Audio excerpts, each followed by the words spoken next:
ණය ගැන නිතරම විමසිලි වන්නේ ඕපාදූප සොයමින් නිතරම යන්නේ තනාග පිනිවැනි ජීවිත තියෙන්නේ එවැනි අයට නිවනක් නෑ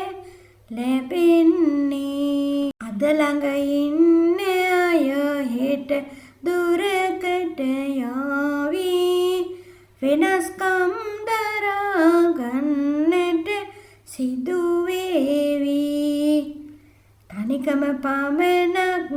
උරුමව තනි වේවි සියලුම දේ හැරදා යන්නට සිදු වේවි සිතන්නට හැකිනම් යහපත් සිතීමක් රිදෙන්නට නොහැකි කිසිවිට රිදීමක් අකමැත්තට සිදු වෙනවා බැඳීමක් මිදෙන්නට